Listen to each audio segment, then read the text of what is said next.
Hi, I'm Lisa Kwalchuk, Executive Director of the Medicine Hat and District Chamber of Commerce, and I'm joined by Kevin Shufflebotham, President and CEO of the Medicine Hat College. Welcome, Kevin. Hey, Lisa, thanks for having me. Thanks for joining us today. You've had so much going on. I mean, you're fairly new into the role considering, and who knew, I'm sure, when you accepted the role that shortly thereafter you'd be dealing with a pandemic and all the changes that come with that. Yeah, it's been definitely quite an interesting year. Yeah. So what have you been doing to cope with COVID-19, and how has the college been adapting? Well, I guess the first thing I have to say is the college has absolutely an amazing faculty and staff, Lisa. They they transitioned from all the courses being face to face to online pretty much overnight, and so I just have to thank faculty for that. And I also have to big shout out to the people that serve our students outside of the classroom. So from counseling to registration, they've had to transition from a face-to-face environment to online, and sales. They've just been amazing. So I guess in terms of the college adapting, it's basically what we've been trying to do is follow protocols, follow protocols from the province, and then we put together. I think the last version I saw was about 250 pages, a reentry plan in terms of what our courses will look like, what our gym will look like, what our facilities will look like. So that's just been based on the incredible faculty and staff who work here. So can't thank them enough. On a personal side, I've just really been learning from my wife. She said she's prepared her whole life for COVID. She loves being at home and loves working off her computer, and so I've been learning from her. But seriously, I think personally, it's just been making sure supports are in place for faculty and staff, and just trying to figure out how to lead in this new world. So talking about some of those supports, I mean, oftentimes people don't think about the college like a business, but just like business, you've had to adapt and adjust, and there's financial challenges. And so what kind of supports have helped you deal with the pandemic? So either financial supports or resources or information, what have you been doing to ensure that both yourself, the college, the faculty have the supports that are needed? Well, the challenges with post-secondary education is that it is sector specific. So, I think internally we did put together a team to help us transition, from last spring to now. Our vice president academic has been working really closely with the various schools to develop a plan in terms, and even down to like the course level, like, is this course going to be face to face? Is it going to be online? And so it's been the challenge is the information's come fast, and the information has been furious, and one set of ideas we had on how to return suddenly change, and so we've had to be being really responsive. And I've been pushing our folks here just to be patient with each other and to be kind to each other, because people are dealing with so many things, whether it's at the college or at home, or with personal matters. So I just think it's been a real challenge for everybody, and just by supporting everybody and understanding and taking our time, we've been able to adapt incredibly well. I think that's so key, having kindness and making sure we take the time to understand each other, I think is a good, perspective right across the board. Yeah. So have you found that there's any gaps in supports or things that you feel that your organization or perhaps what you're seeing in the business community is still needing, or things that, whether government or individuals should be aware of in terms of potential gaps that still do exist? I'm not seeing any gaps. From an institutional lens, we weren't given any additional resources to respond to this. We've had to do everything internally. But we found, so for example, on the student side, we found new technology to support students and staff in this online environment. I think what excites me most, Lisa, when I look at the business community, is that I was at an opening for Red Cliff Bakery, then I was at a new pub called the Yard, and I am just so amazed and so proud of this community that despite the economic challenges we have, despite COVID, that I'm seeing things open like they are, and it just makes me happy, and being a resident of the Southeast Hill, and then being able to walk down to Redcliffe Bakery and the yard to have a pint. It's just, I'm not being paid to advertise for them, but I just think that's great. And I can't tell you how proud that makes me to be a Medicine Hatter. So.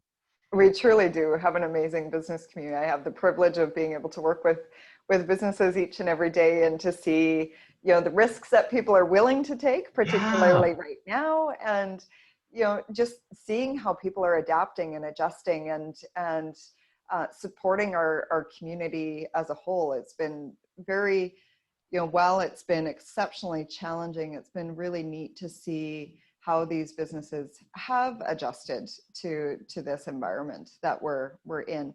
And you guys have a lot of things on the go too, from a college perspective. So when we talk about recovery, when we talk about kind of that roadmap and that plan forward, I know the Alberta Colleges has an economic recovery task force. So I was really interested to read a little bit more about that. And you have Yeah. some initial recommendations really to support our provincial economic recovery plan. And so, of course, we're very well aware of things like workforce data and micro-credentialing and work integrated learning, which we're huge advocates and supporters of at the Chamber, Absolutely. and innovation. So can you explain a little bit about those four key areas, and what you see from your perspective in terms of movement forward? Yeah, absolutely. And this is actually one of my priorities this year is to speak to the role of comprehensive community colleges, whether it's in the community or whether it's part of our economic recovery. When I think about the role of a college, it's our graduates build and our graduates create. And I think it's our role as a college to be in tune with what's happening within our community. So if there's a gap, if there's a need from either business or individuals or community members, I think it's our role as a college really to be able to respond to that. So when we look at the economic crisis we're in, when we look at what's happening with COVID, it's now more than ever. I think the role of comprehensive community colleges, whether it's Medicine Hat, whether it's Lethbridge, whether it's Grand Prairie, Portage, Lakeland, it now more than ever we have to step up and help with that. And one of the things that the report talks about is this skills gap, and asking for better data. So if we understand, what the skill gap is, then we should be able to, or need to be able to, respond programming to that. And one of the challenges been with colleges and other post-secondary institutions is that when students come to us, they say, you know what, we need to be able to do this, we want to do that. And we say, well, we have a 2-year program for that, or a 4-year program. And the challenge with that is the students don't want to wait for 4 years or 2 years to get that skills. And I think that's what excites me about this whole micro-credential thing. So if we understand where those gaps are, as we look into new technology, we look at, things that are happening within the world right now, micro-credentials are a way to upskill people in order for them to get back into the economy or take the next steps. And then, going along with that, this whole work integrated learning opportunity, it's a priority for the government. It's a priority for us. Even our agreement that we have with the Chamber, it's exceptional. I mean, the idea that students can go into workplaces, build relationships with those individuals. It benefits them, it benefits us, and it benefits the small business or large business that they go. So I have to congratulate my colleagues. We've done a really good job, in terms of this recovery task force. And we have some goals around micro-credentials, work integrated learning opportunities, innovation and applied research, and getting better data. And I think with those recommendations, we can really build on who we are and solidify our role in Alberta. Yeah, I think it's fantastic, and I'm really looking forward to seeing how it all rolls out. Certainly, from a work integrated learning perspective, I think a lot of businesses don't even realize the opportunity.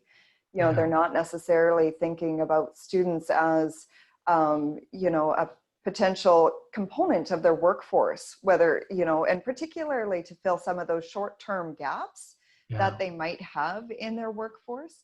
And the fact that I think there's businesses that don't realize that there's even funding available fund some of those student positions. And we've been really fortunate, I know, at the Chamber, along with other organizations, to access things like the Canada Summer Job Grant Program. And there's certainly some student workplace partnership programs and funding through different federal programs as well. And so, you know, looking at those, consulting, of course, with the Chamber, the college, in terms of what opportunities there might be. I think work integrated learning is a huge opportunity for our businesses moving forward, and a huge opportunity for us, I think, to capitalize on the youth and that knowledge center that they bring.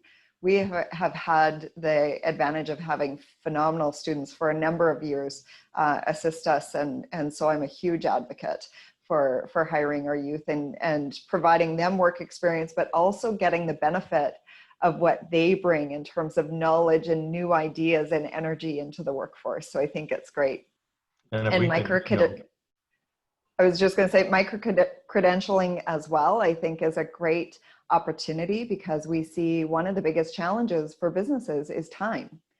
And so, you know, gone are the days where you can take 1 or 2 days out of your business for training, or 8 weeks, you know, or 2 years, or 2 years, or 4 years. And so having the opportunity, you know, to be able to upgrade your skills, or to get some of the credentials that you would like or need in that fashion is phenomenal. So I think it's great. You do have a lot of exciting things going on at the college. I think there's a lot of things that the public and our business community just aren't aware of. So what kind of things do you have going on, and what are some of the things that we can look forward to moving forward? Sure. I guess so from my chair, one of the things I'm really focusing on this year.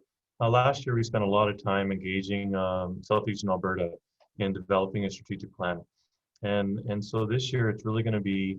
We heard from people. Our plan focuses on 3 pillars, Lisa. It's around access. It's about learners, and it's about the region, and so really solidifying that. And you know, I think what's important that everyone knows is every decision we make going forward, every resource, every dollar we spend is going to be focused around those 3 pillars. And so I think that's really important, at least from my seat.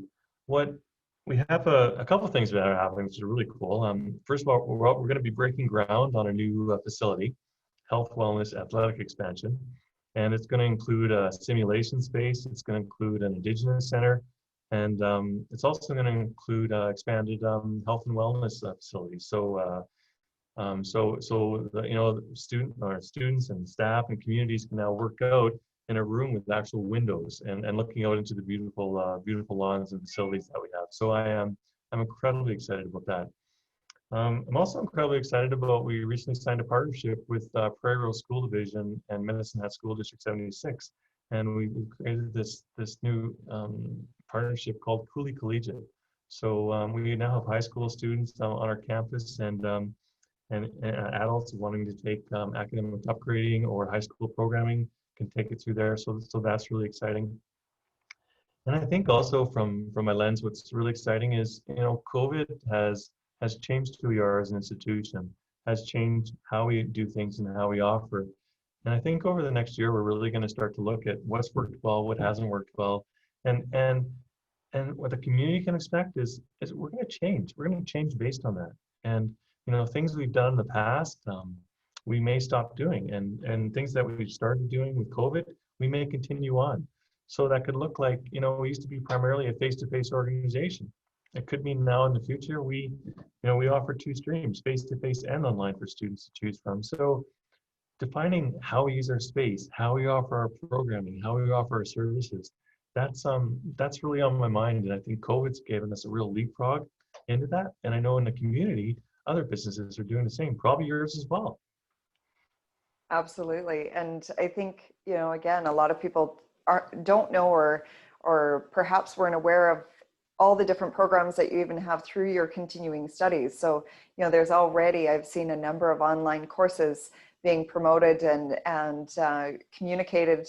So you've already gone down that road, and growing that is very exciting, I think. And then, you know, branching off into these other areas, and you know, again, you have the Brooks campus as well that you have, and and hopefully being able to welcome international students back again, you know, Absolutely. when travel comes back, because I know that's been a huge component of the college. So there's so much happening at the college. If people want more information, Kevin, what's the best way to kind of explore the college, find out more, and connect?